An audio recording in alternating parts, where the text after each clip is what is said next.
खजाने की खोज।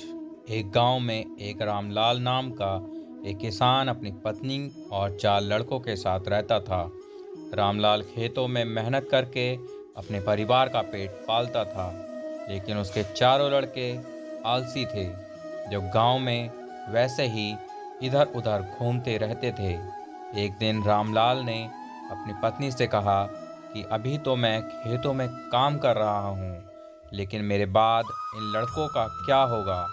इन्होंने तो कभी मेहनत भी नहीं करी, ये तो कभी खेत में भी नहीं गए। रामलाल की पत्नी ने कहा कि धीरे धीरे ये भी काम करने लगेंगे। समय बीतता गया और रामलाल के लड़के कोई काम नहीं करते थे। एक बार रामलाल बहुत बीमार पड़ गया। वह काफ़ी दिनों तक बीमार ही रहा। उसने अपनी पत्नी को कहा कि वह चारों लड़कों को बुला कर लाए। उसकी पत्नी चारों लड़कों को बुला कर लाई। रामलाल ने कहा, लगता है कि अब मैं ज़्यादा दिनों तक जिंदा नहीं रहूँगा।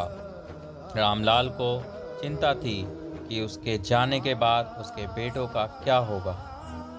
इसलिए उसने कहा, बेटो, मैंने अपने जीवन में जो कुछ कमाया है वह खजाना अपने खेतों के नीचे दबा रखा है। मेरे बाद तुम उसमें से खजाना निकाल कर आपस में बांट लेना।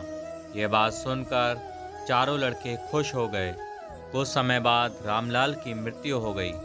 रामलाल की मृत्यु के कुछ दिन के बाद उसके लड़के खेत में दबा खजाना निकालने गए। उन्होंने सुबह से लेकर शाम तक सारा खेत खोद दिया, लेकिन उनको कोई भी खजाना नजर नहीं आया। लड़के जाकर अपनी माँ से बोले, माँ, पिताजी ने हमसे झूठ बोला था, उस खेत में हमें कोई खजाना नहीं मिला। उसकी माँ ने बताया कि तुम्हारे पिताजी ने जीवन में यही घर और खेत ही कमाया है, लेकिन अब तुमने खेत खोद ही दिया है तो उसमें बीज बो दो। उसके बाद लड़कों ने बीज बोए और माँ के कहे अनुसार उसमें पानी देते गए। कुछ समय के बाद फसल पककर तैयार हो गई, जिसको बेचकर लड़कों को अच्छा मुनाफा हुआ, जिसे लेकर वे अपनी माँ के पास पहुँचे।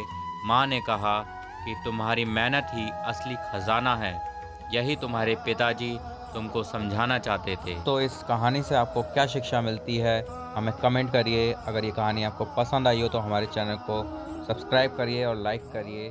थैंक यू दोस्तों।